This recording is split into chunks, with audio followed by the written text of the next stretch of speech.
I'm fully prepared with everything I need for the Jay-Z documentary. The moment he sent that legal letter, I knew I had to let the world see who he really is. He and Diddy are cut from the same cloth. He just hides his arrogance and control behind a cleaner image. Our feud has lasted 20 years, and I know better than anyone what he's done in the shadows. I even suspect that so-called funeral bouquet wasn't Diddy's idea at all, but Jay-Z acting on his behalf. Back when Nicki Minaj posted that video of him wearing a pink wig, all I did was repost it, and he got so nervous he had his lawyers threaten me. In 2015, Nicki worked her ass off helping him build his platform, and he allegedly pocketed her $7.9 million in royalties. And then there's his fingerprints all over key incidents through the years, whether it's the elevator footage or the guest list at Diddy's parties. He was involved, clearly, but somehow he always walks away untouched. That's what he's best at, pulling strings behind the scenes while pretending to be spotless in public. And now that a corner of the darkness has been ripped open, I'm not stopping. Everything my team and I are doing isn't about attacking anyone. It's about making sure the truth can't be buried by him ever again. He ain't answering the phone? He ain't answering the motherfucking phone. Yeah, it's like this, like we had a black billionaire's lunch. Black excellence, they're sitting there like, yeah. It's the billionaire brunch. Oh, Like, I hate you, man. And we here together, and we gonna keep staying together. We getting tighter. unaware of anything going on here. This is the one time I'm gonna be with you this year. Yo, I feel like I'm normal again. Get me out of here. Jay-Z is facing mounting scrutiny following reports that alleged private messages between him and Diddy have surfaced online, igniting widespread reaction across the internet. The revelations have placed Jay-Z under an uncomfortable spotlight, reviving long-standing speculation about his close association with Diddy and his possible involvement in controversial situations. As these alleged conversations gain public attention, past accusations are resurfacing, old narratives are being revisited, and the controversy is rapidly intensifying, posing a serious threat to Jay-Z's carefully built public image and legacy. Sean Carter aided and abetted or was directly involved. It's about to get real tense, and there's a lot of girls and boys who are still trapped inside the machine. In past interviews, 50 Cent has been clear that he never associated himself with Diddy's inner circle, saying that certain invitations and environments immediately raised red flags for him and led him to keep his distance. According to 50, that deliberate separation is exactly why he feels comfortable speaking openly today. When the allegations eventually surfaced, he explained that he learned about them the same way the public did, through news reports. And while the claims were serious, he stressed that none of the revelations surprised him. Jaguar Wright explained that Jay-Z is worse than Diddy. She explained how Jay-Z has done worse things than what Diddy did to Cassie to other females. And she said that she has the scars to prove it. She alleged that at one time Jay-Z attacked her and got it on film like Diddy did. And she alleged that this is why Jay-Z is totally pulling away from Diddy and you don't see him around. And it's been alleged for quite a while that Jay-Z is pulling away from Diddy because he doesn't want himself caught in the crossfire. I mean, you even have 50 Cent at this point talking about how Jay-Z is in hiding while this whole Diddy thing blows over. And you even have these accusations of Jay-Z being responsible for what happened to Cassie White. So I'm going to go ahead and roll you guys this clip of everything that Jag had to say about Jay-Z being worse than Diddy, and you guys let me know what you guys think about all this in the comments. Sean Carter is just as bad as the diddler. And I know that for a fact. I got the scars to prove it. You want to know what a box cutter feels like going into your skin and ripping you? I can tell you how it feels.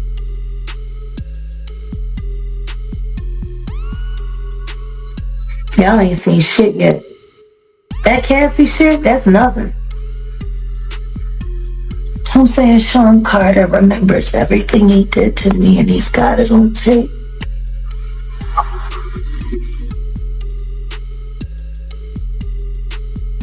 just like Diddy.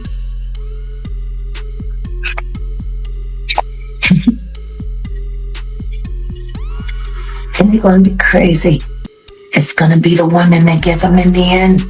As the investigation widened, attention gradually shifted toward Jay-Z, with many questioning his continued silence as developments surrounding Diddy began to unravel. That low-profile approach only deepened speculation, prompting some to believe his team may have been aware of his name appearing in civil discussions and was attempting to get ahead of the narrative. Others worried that even in the absence of formal charges, the damage to his reputation was already underway. Meanwhile, social media accelerated the situation, circulating unverified claims and amplifying speculation at a speed that made the fallout feel swift and unavoidable.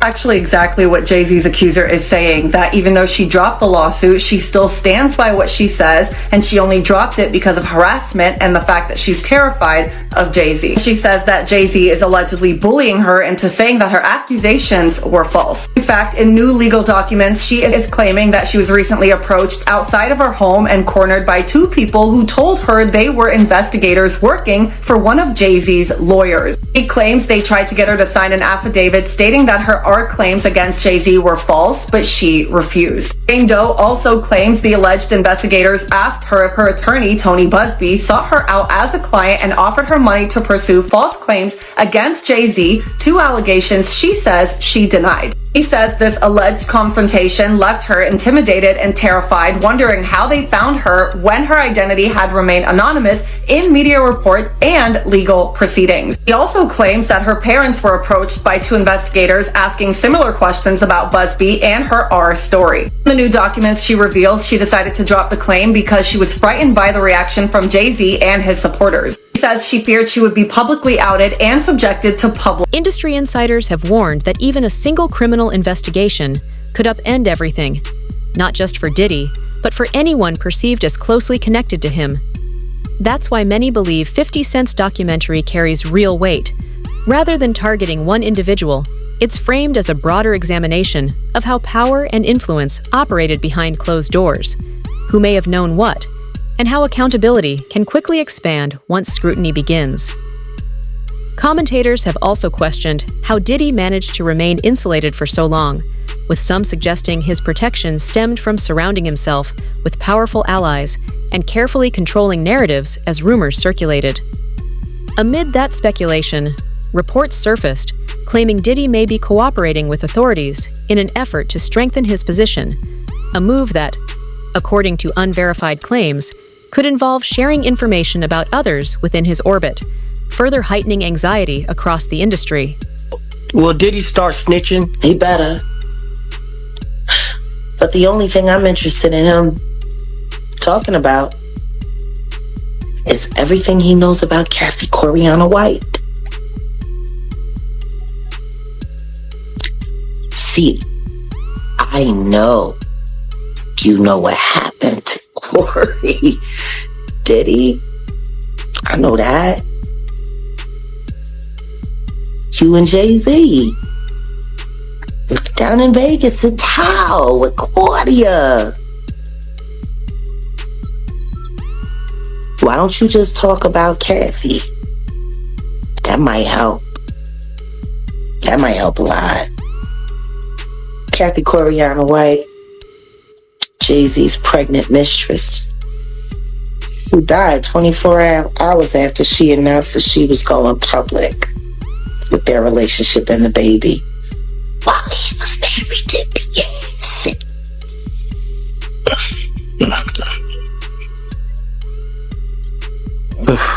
Was it an aneurysm, Diddy? Or are you the one who paid the same coroner that you...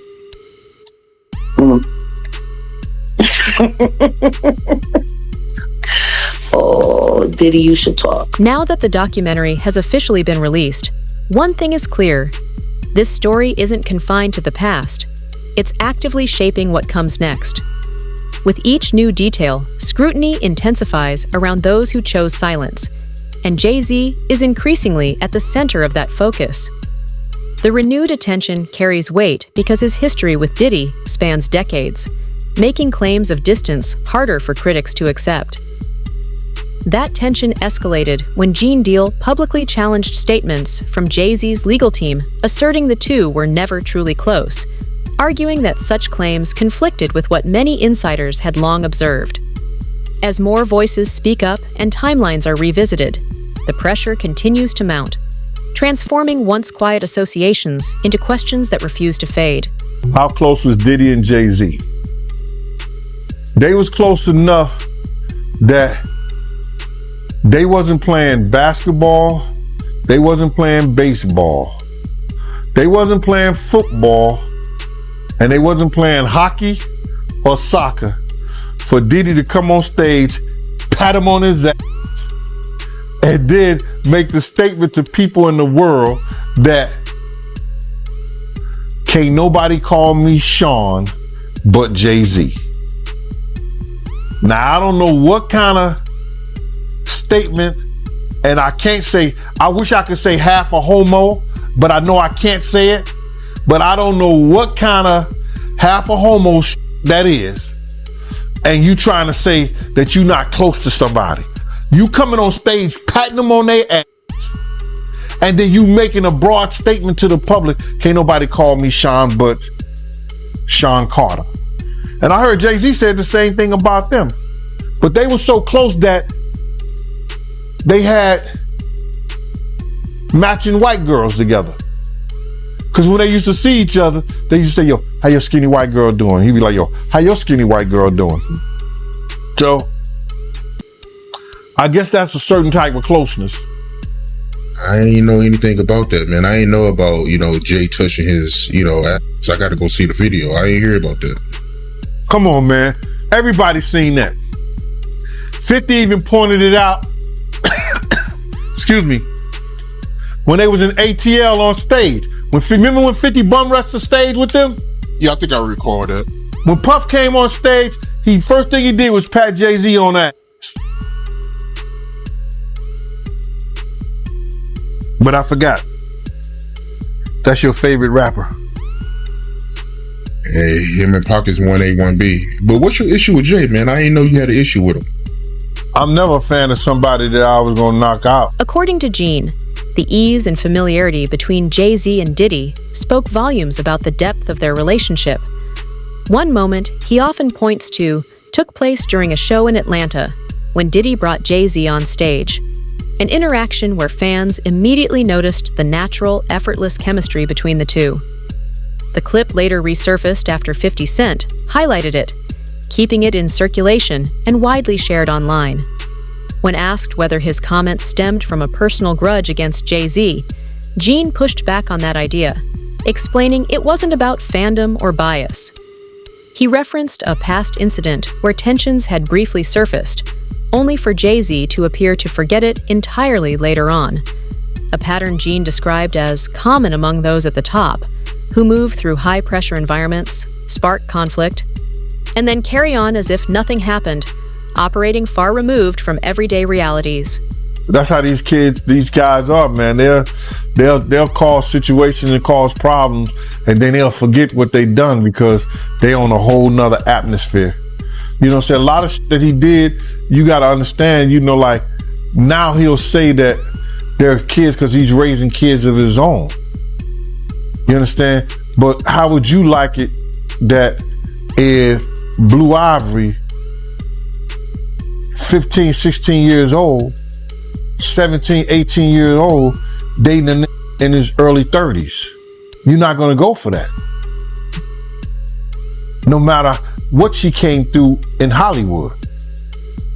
But you gotta understand, guys who was around there, we didn't know Jay-Z them ages. We didn't know these cats' age. You know what I'm saying? They wasn't having no beards and nothing like that. They was wearing low cuts. You understand? Clean face. I would have never believed when Jay was coming around the block, scooping up the young girls and stuff like that he was 30 years old. If they 17, 18, 16 years old and they 22, you thinking they 22, 23, something like that, 24 years old? They mama and them need to check them. They daddy and them need to check them. But that's not that far off. But for somebody to be 30 years old in their 30s and they dealing with kids 16 years old, 17, 18 years, now that's a problem. That's an issue. And now he see that because he's raising kids. And he got a young daughter. I think he got another daughter that he didn't claim, and now he claiming them. These cats was doing a whole lot of stuff that people in the industry won't speak on. And then now that you're speaking on it and it's becoming where is that you can get on YouTube and you could talk about this and say what you seen or say what you heard, you understand, or what you know. Some people look at it being a problem. But these cats ain't street cats. They entertain us. Dame Dash, once Jay-Z's closest ally, recently weighed in on the serious allegations circulating around him, noting that what stood out most wasn't just the claims themselves, but the intensity of the public response. According to Dame, he had never seen Jay-Z face this level of scrutiny before. Decades of influence had long made him appear untouchable, especially within mainstream media.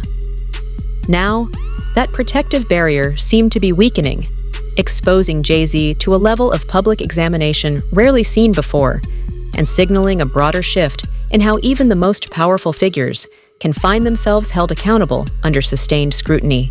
It's just odd to see him in that, getting looked at in that way by white people. Like Jay does, yeah, like I hope that shit didn't happen, but I'm like, damn, they turned the world real. Like people on a certain level have been fucking with him a certain way where he couldn't do no wrong for like 25 years straight. This is the first time he's not getting a pass with white media. Like he can control black media because a lot of them either work or do business with him. But like,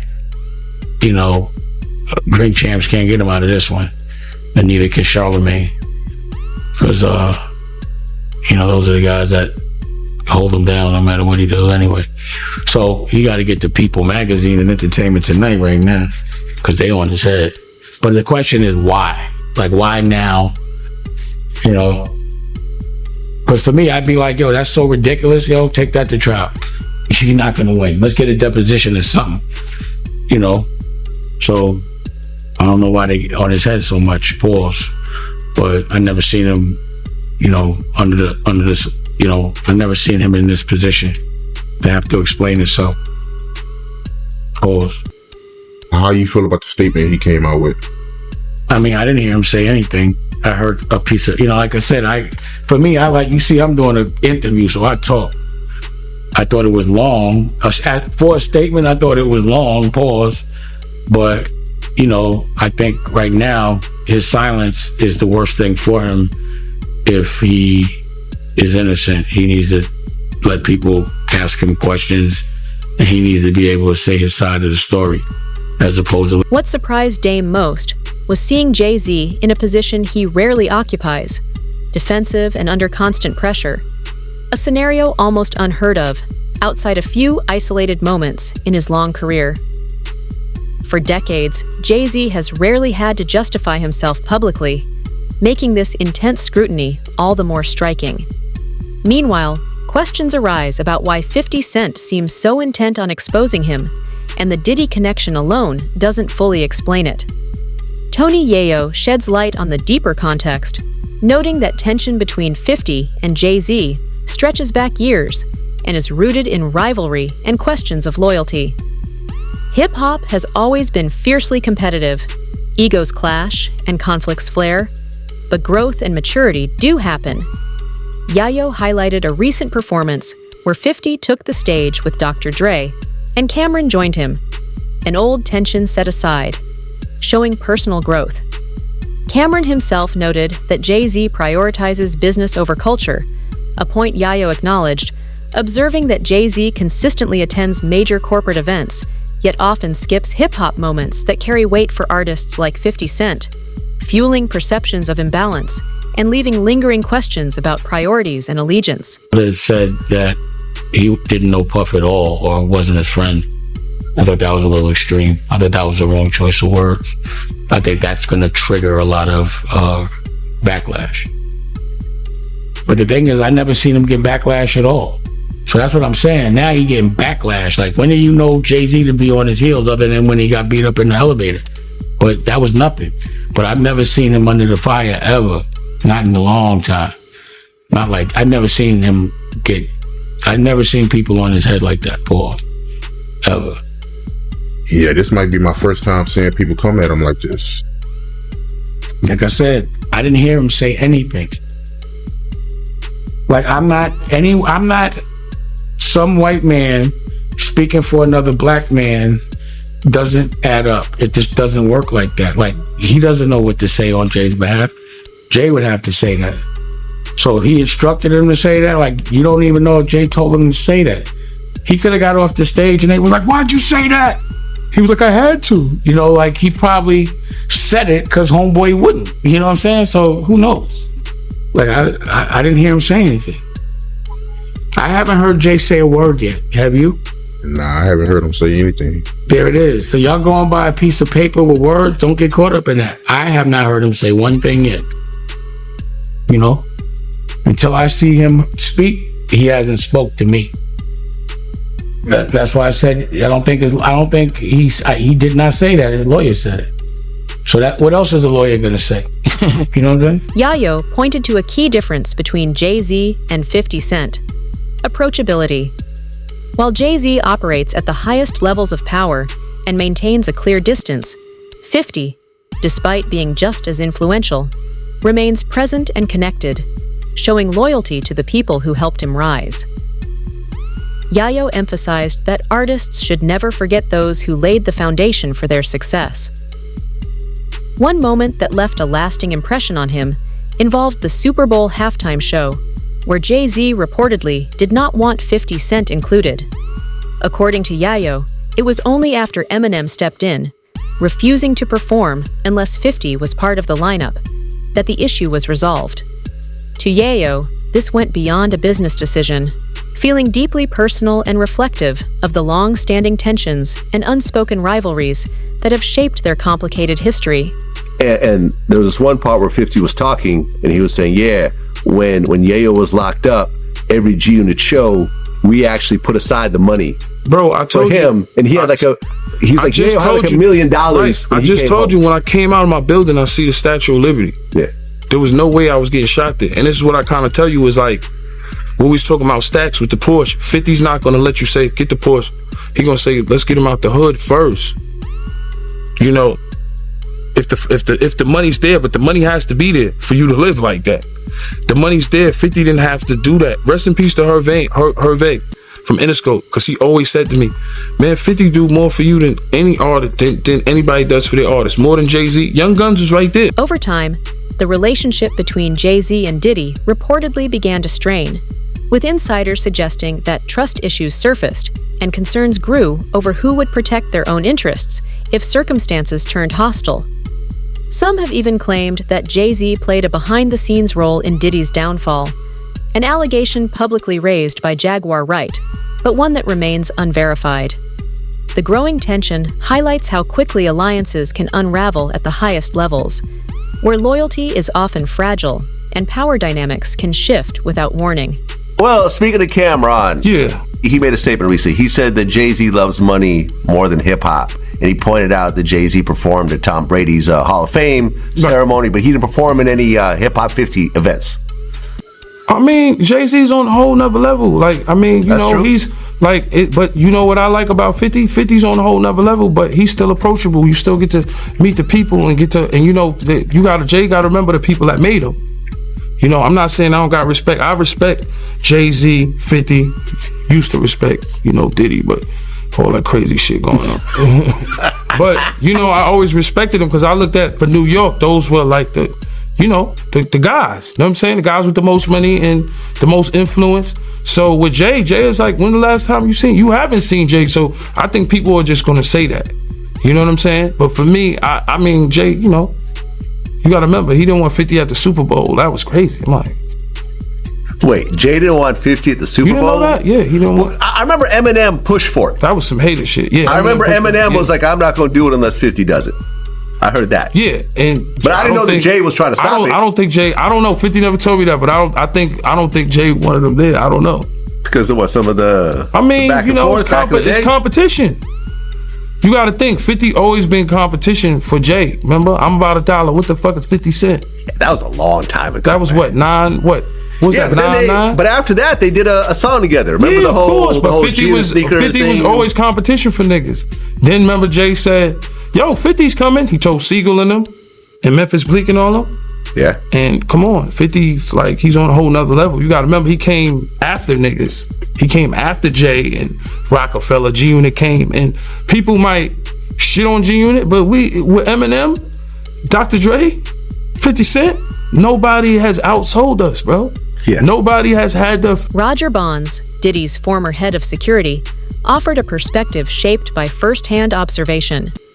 According to Roger, while he saw Jay-Z and Diddy interact over the years, he never viewed them as genuinely close. In his assessment, Diddy appeared to believe their relationship carried more weight than it actually did, revealing a disconnect between perception and reality that often exists in high-profile circles, where appearances can easily obscure the truth. He says to people, he goes into boardrooms and says to people, which I will never say, is he says, it's important for me to be a billionaire, you know, because Black people need to be billionaires. And why does specifically he, at that time, I've had this conversation with white money people when they go, you know, it's important that Jay-Z becomes a billionaire. And I go, why? And they said, because he wants to open up a casino. You know, he wants to open up this. He should have an alcoholic brand. He needs to have a casino. He needs to have this. And you're like, why the fuck does anybody need a casino? Like another fucking casino money in this world. And it makes it very possible for people to launder money all day. Yeah. So like, why, even the fact that you want to become so powerful, then you're not saying because he needs to build schools for Black people in Black neighborhoods. It's because he wanted to build casinos for Black people. For them to keep wasting their money, and then for him to keep giving them overpriced merchandise. It's a rat trap. Yeah. All of it is. The sad part is that hip hop has now turned itself over to this greed machine and doesn't realize it's time. Insiders from Diddy's camp have said they frequently observed Diddy going out of his way to support Jay-Z, often far more than that support was returned, highlighting an imbalance in their relationship and revealing how loyalty can appear one-sided behind the scenes. Why does it all come to a head now? Why now? Why? Because he's the acceptable monster at this time, like R. Kelly was the last time I sat on this couch. So who's next? Y'all don't see the lineup? Oh, yeah, no. Yeah, we see the lineup. I'm just waiting to see who's next. Jay-Z is setting Diddy up. Why is everyone having such a hard time? He ain't doing shit different. He lined up D. Haven, stole his life and identity. He lined up Big L, stole his life and identity. He lined up Dame Dash, stole his life, identity, and took his love. Lined up R. Kelly. He wants to be the one. Yeah, shout out D. Haven. He actually hit us up, wanted to tell this story. You need to talk to D. Haven. Yeah, we need to talk to him. I told you that last year when I put you on the phone with him. You did. In past interviews, 50 Cent has been clear that he never associated himself with Diddy's inner circle, saying that certain invitations and environments immediately raised red flags for him and led him to keep his distance. According to 50, that deliberate separation is exactly why he feels comfortable speaking openly today. When the allegations eventually surfaced, he explained that he learned about them the same way the public did, through news reports, And while the claims were serious, he stressed that none of the revelations surprised him. I believe Puff felt they was close. Oh. But if you was a person on the outside looking in, like me and Uncle Paulie used to always talk about it, me and D-Rock would talk about, yo, why Puff kind of like sucking Jay off so much? You know what I'm saying? Because you'd be like, we done flew to 5 or 6, 7 different concerts that Jay-Z has. But Jay-Z is not at one of Puff's shows. You know what I'm saying? You look at the Rock brunch where Puff will break his neck to get to the brunch. But Jay-Z don't pop up at any of Puff parties. You know, now I can only speak up until 2012. You know what I'm saying? And Puff was breaking his neck. Like at the end of the day, in our mind, we say, yo, he ain't even invite Puff to his wedding. When he married Beyonce, Steve Stout and all of them was there. You know what I'm saying? And Puff was kind of in his feelings, but once again. Oh, Puff was upset he didn't get invited to the wedding? Of course he was. Oh. You know what I'm saying? But you got to remember, we're security, so we're bottom on a tote pole. So he's not going to show you that it really affects him until you have a little conversation with him, or you say something, or you overhear something. But he didn't get invited to that, you know. Yeah, Jay came through every once in a while. Like if we was in a yacht in San Tropez or one of these places like that, Jay might ride up. You know what I'm saying? And it's more or less to show, yeah, I got a yacht too. From his perspective, Jay-Z and Diddy were never as close as the public believed.